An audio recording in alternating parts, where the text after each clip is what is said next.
experience and knowledge I earned working at the daycare with the children and staff helped me provide good care and nurture my own grandchildren.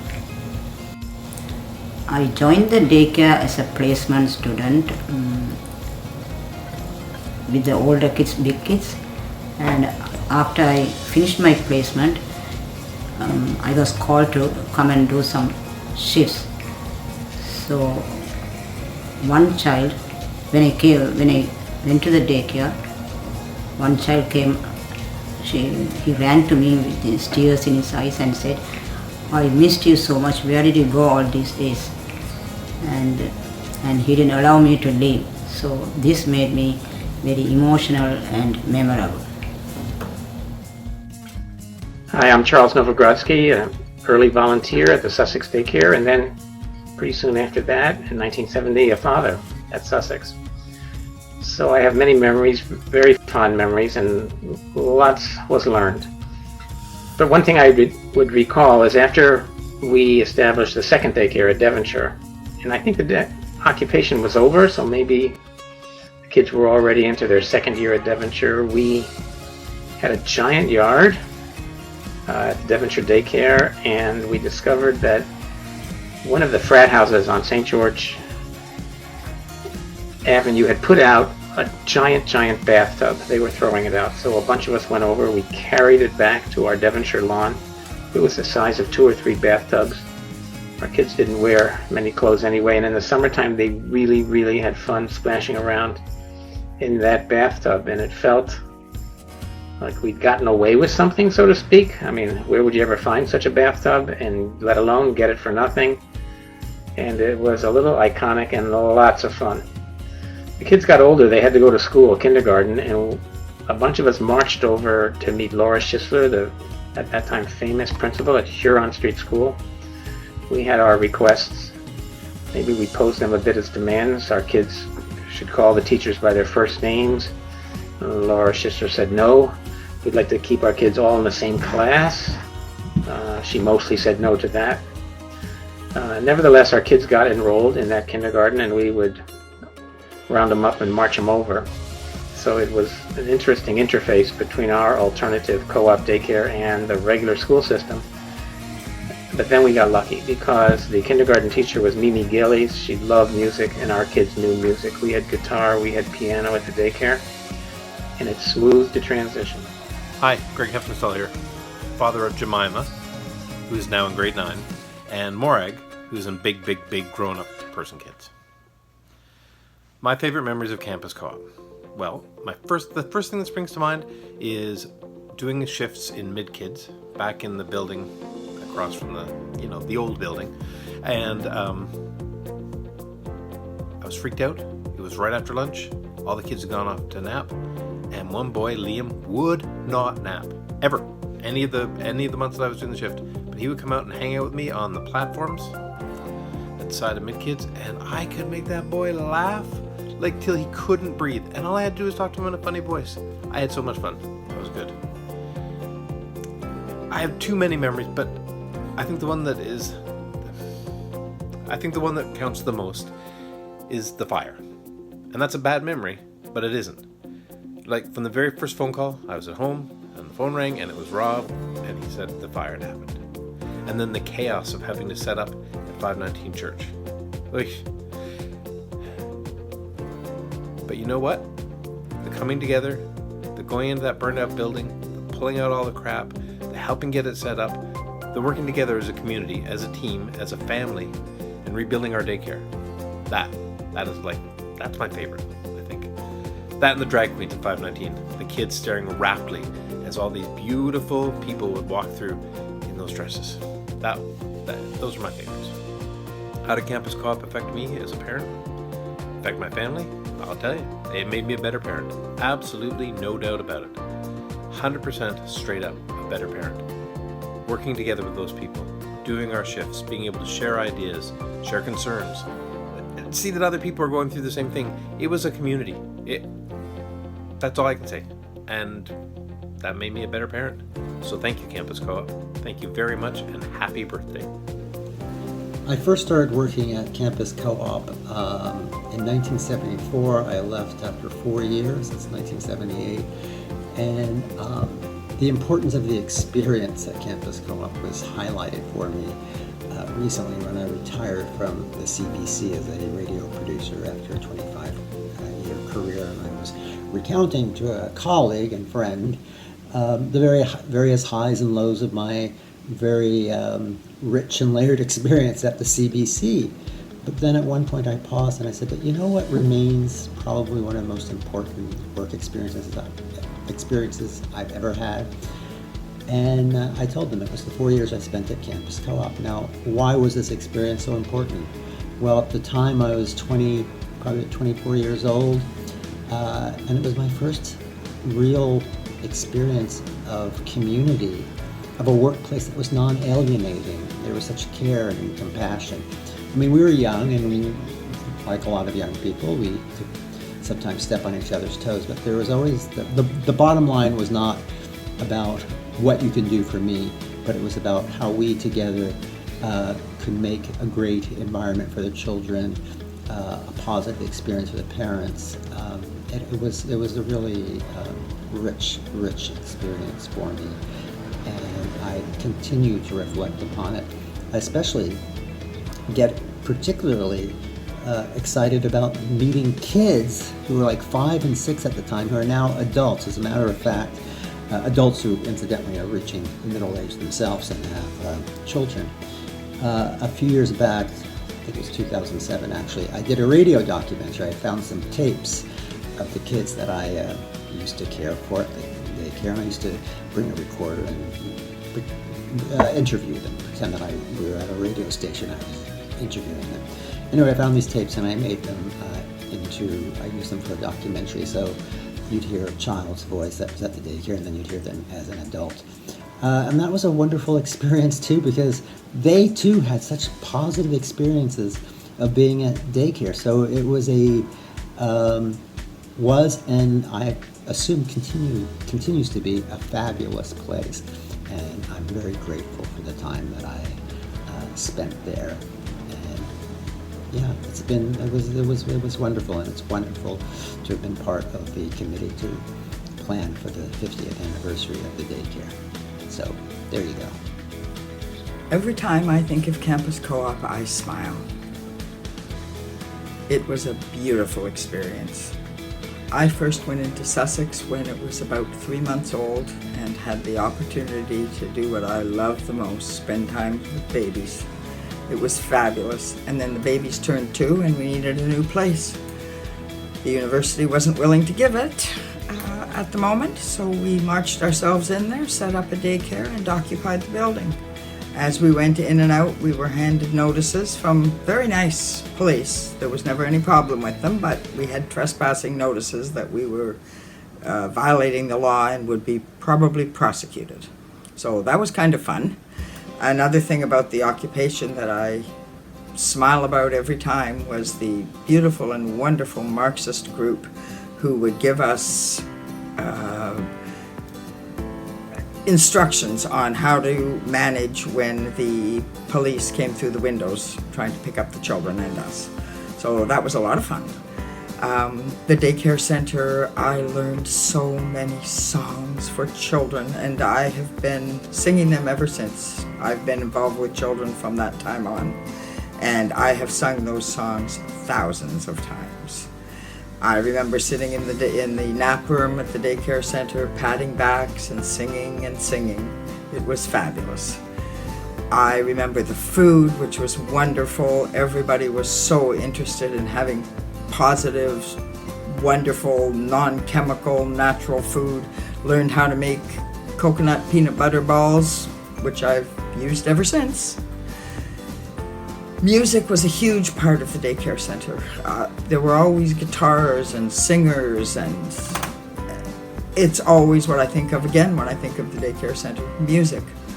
I remember all the children's music, and for the adults, I remember us just rocking to Jimmy Cliff and Bob Marley and Neil Young. It was spectacular.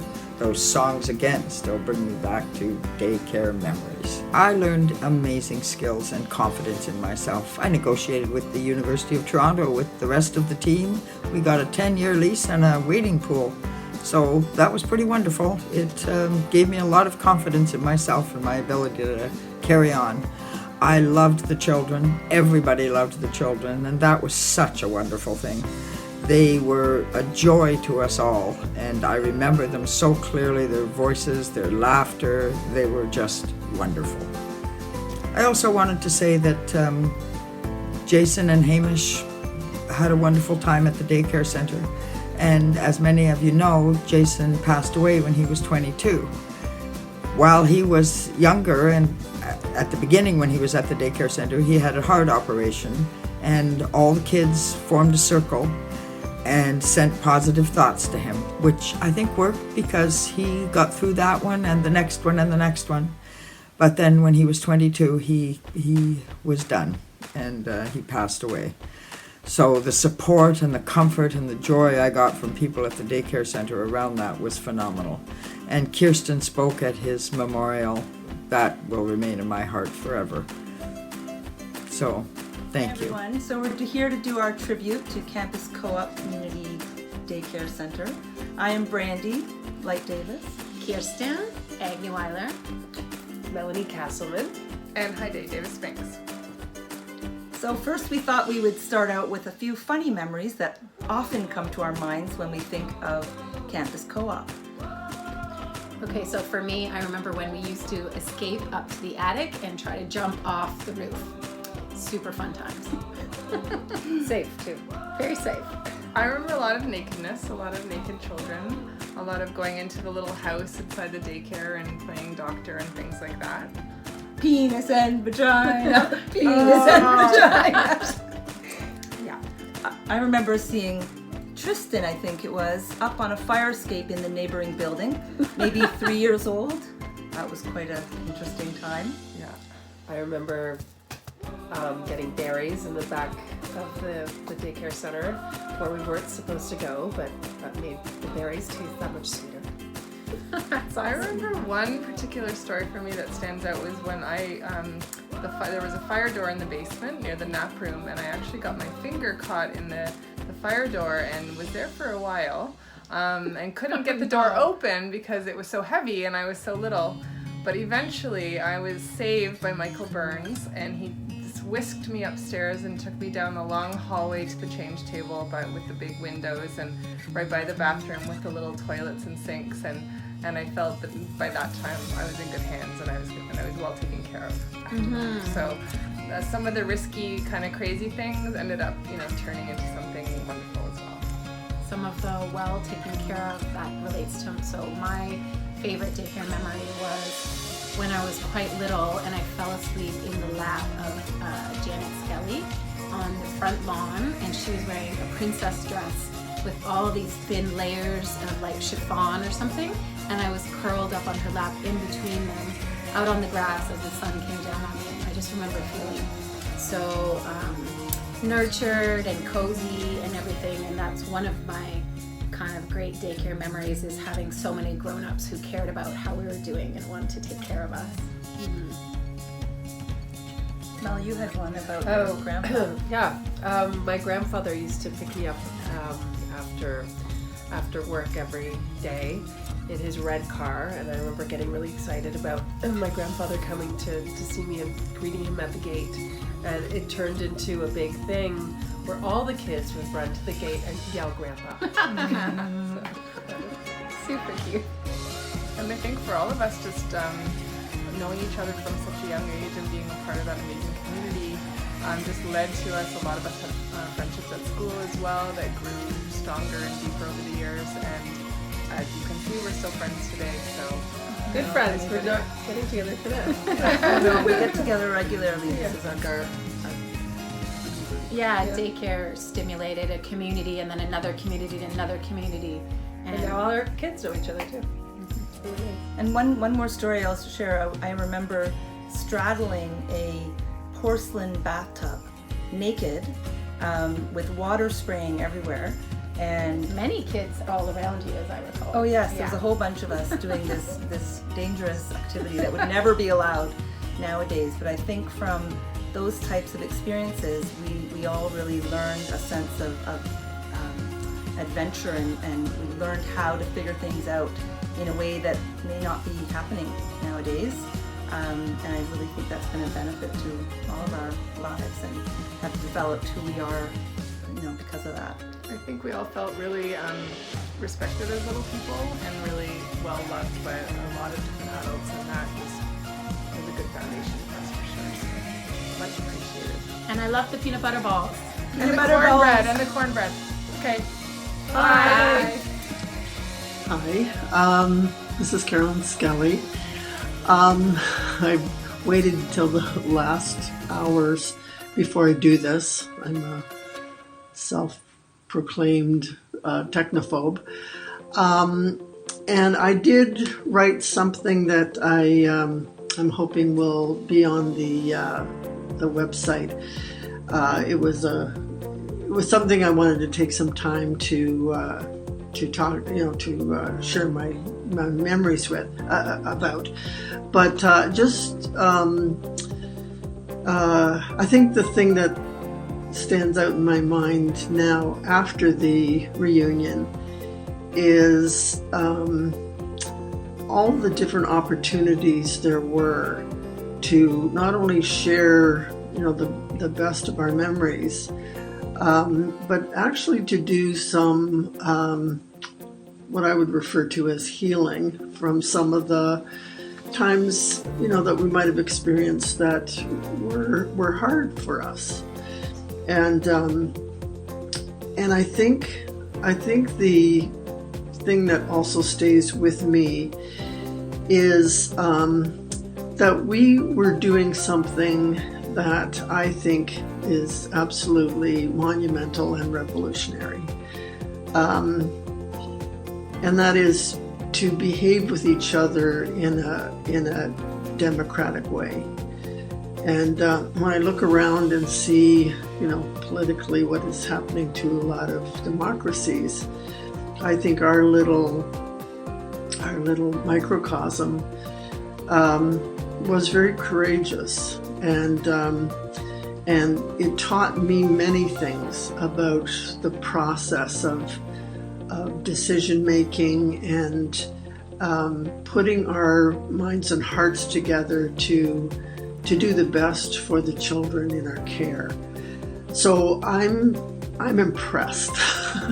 I'm impressed with us all, and I stand by today the same principles that we operated from at those years ago.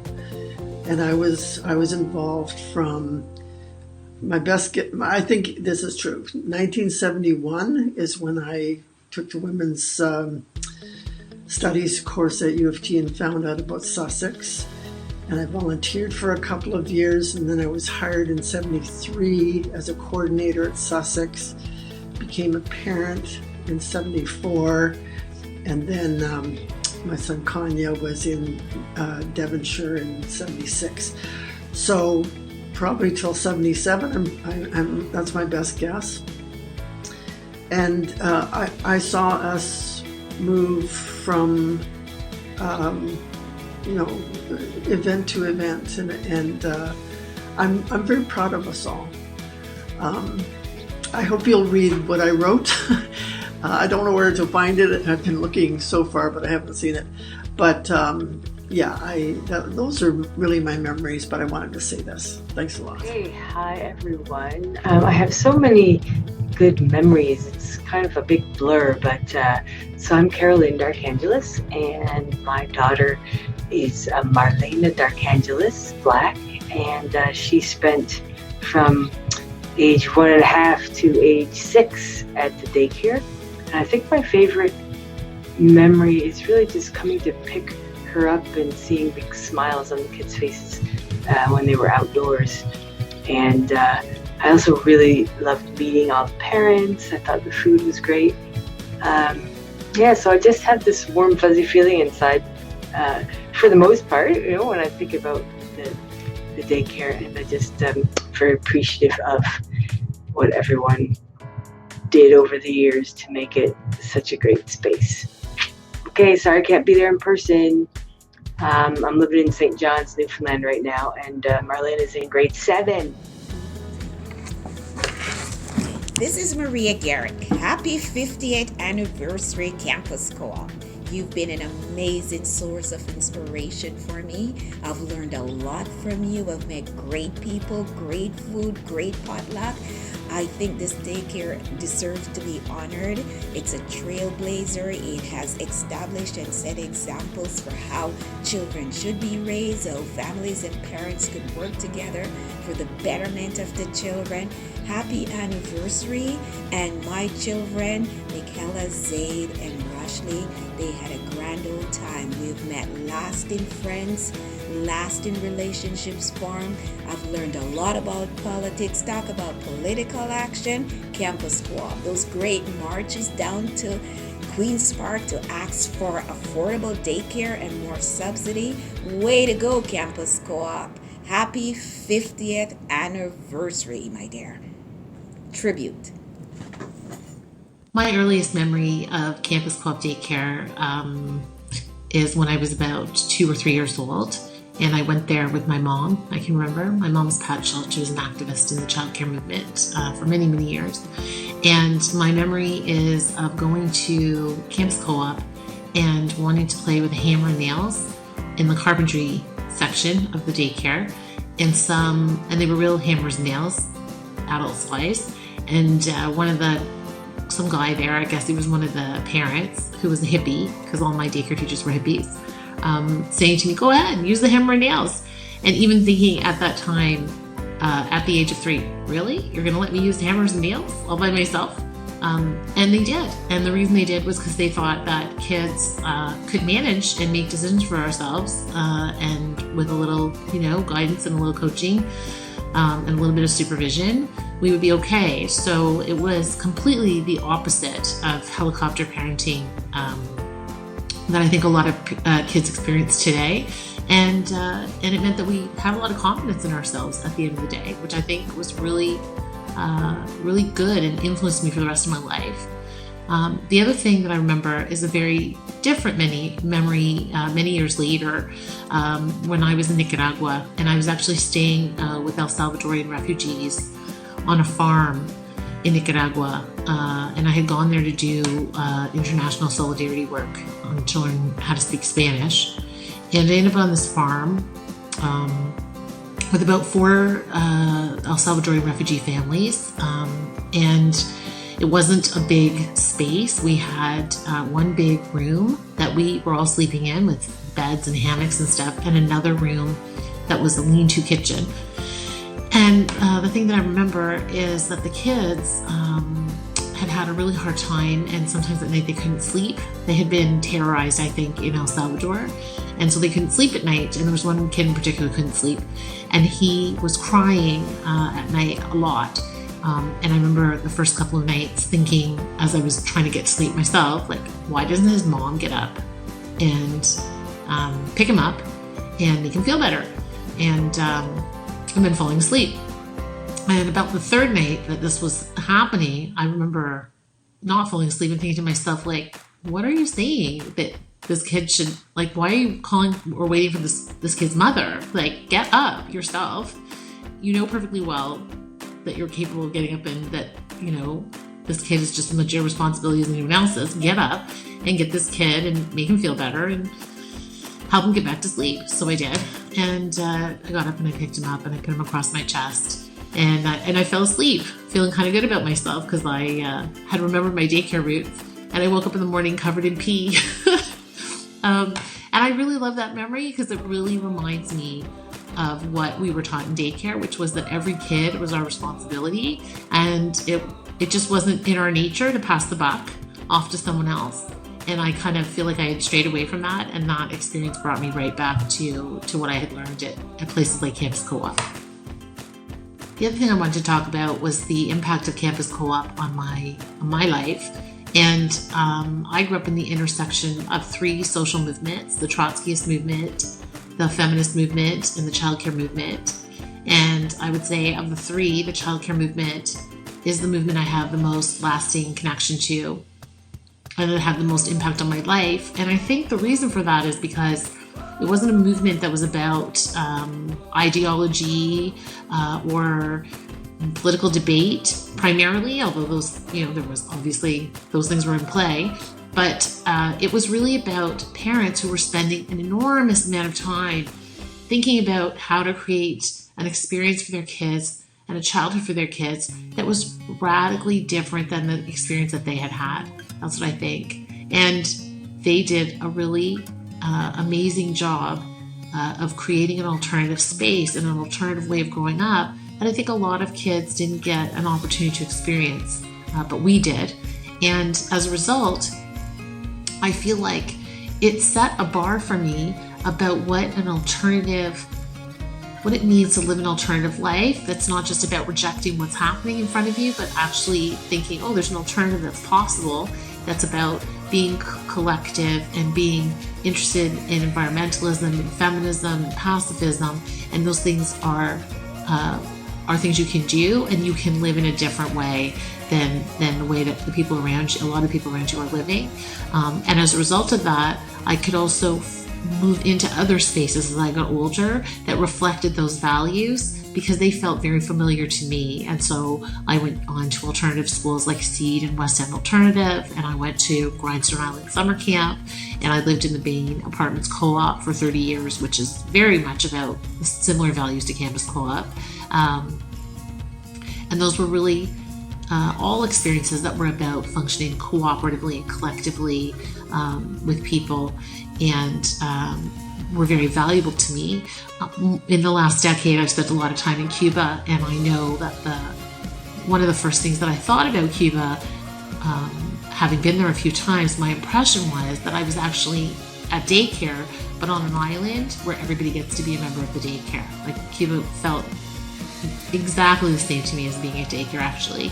And so that has been very valuable for me. And I wanted to say that to the parents who built Campus Co-op and other spaces, adults who built other spaces like that, because I think as an activist, a lot of the time, it's easier to dwell on the fight you didn't win.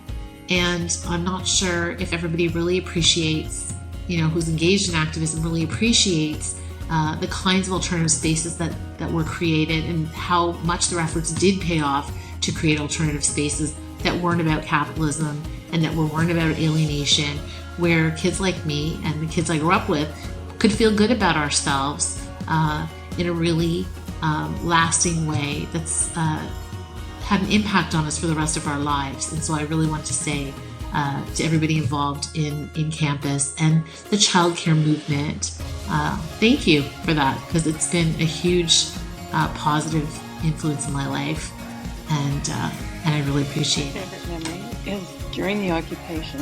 Jan was not yet 1, and he was just starting to crawl.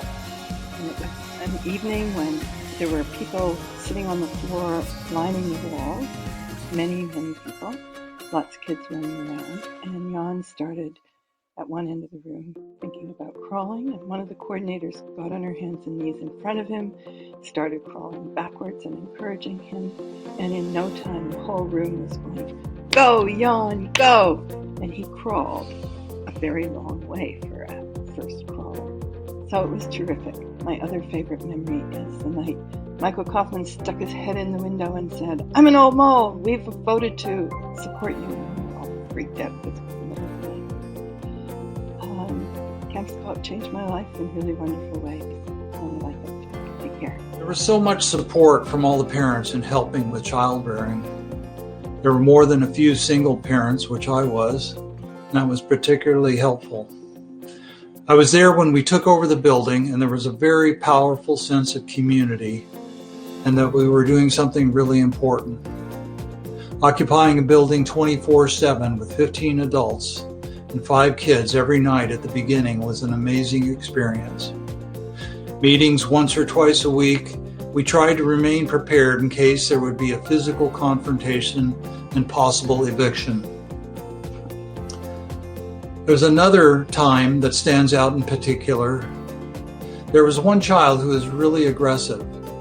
We talked about how to deal with his behavior at meetings, but nothing seemed to work. There was talk that the kids should physically fight back to protect themselves. Several of the mothers felt strongly about this because they didn't want girl children to be battered. We decided as a group to tell the kids that they could protect themselves. Belinda was the tallest, maybe 8 inches taller than the aggressor. One day during nap time, only Belinda and this kid were playing outside. A few of us were sitting on the steps chatting, and we had taken our eyes off of them momentarily. All of a sudden, we heard a scream. We turned to look, and Belinda was dragging him by his hair across the lawn. I immediately ran to intervene. They were both in tears, and we comforted them. Magically, the issue was resolved. Not very easy. But I've got it on here now, and I've been avoiding this because the daycare was so important to me. And, well, one of the reasons why it was important, a good example of how important it is that my daughter, who met a lot of children when she was 2 in 1973, is still best friends with many of them. And I am still close friends with many of the people in 50 years. That certainly says something. You know, at the reunion that happened last week, I talked to an old gentleman who I think was one of the founding members, and I introduced myself and told him when I came, and he said to me, "You brought order to our chaos." Now, I didn't know how he knew that or what he meant exactly, but when I thought about it, I realized that in some ways that was true, because I became a coordinator there in 1973, and on one of my first days there, I went down to the basement where there was a desk. That's all there was, a cement floor and a desk. And there was a pile of paper on top of the desk. And so I started looking through it. I was the business coordinator for that week. We switched every week. We switched to a different task. We were the cook. We were business coordinator. Maybe we were on nap room duty, something like that. Anyway, I found the application for our license, which everybody else was waiting to get a response from the government. Well, I carried on the application, and henceforth we got our license. One of the important things I learned at the daycare was how to talk to children. It's like Charlie was saying, was it Charlie? I think it was Charlie at the reunion was saying that we called the children little people. And that meant that you spoke to them like they were people. Not little creatures, not animals, not, you know, it was really valuable to me to talk to the child like they were a person. And the same thing was true when I went to, after I left the daycare, I went to an alternative school, not campus co-op, Alpha. And there we talked to the kids like they were people. I learned that we were all equal. Kids, parents, staff. Everybody was equal, equally valuable. And it wasn't, Shiloh, I'm just on the video here. My grandchild just came home. His mother, child I was talking about when I came to the daycare in 1973. And this boy just came back from university, third year, named Shiloh, and he did the logo for our 50th anniversary. I'm very proud of him. So the other very important thing I learned at the daycare was a commitment to problem solving. Now that has served me forever. It's not easy all the time, certainly in my own relationships, but at work, at the daycare, and at Alpha, we all had a commitment to problem solving. Now, what could be a more important concept to learn? A commitment to problem solving. It meant that if you have a problem, you solve it. If you can't, you keep trying. And that's why this daycare has been around for 50 years. Not that they didn't have any problems, because they had many, same as Alpha, major problems. The commitment to problem solving. Solve those problems, and they carried on. We carried on. So I think when I look at kids, our little people that grew up, and seeing them at the reunion, you know, I'll bet you they are great problem solvers, and they're going to save the day, maybe, of this planet. And I'll just finish by saying that my favorite sign on Friday at the Climate Change March was a child holding a sign, and it said, "Please save my planet." I keep all my stuff there. I love it. Thank you.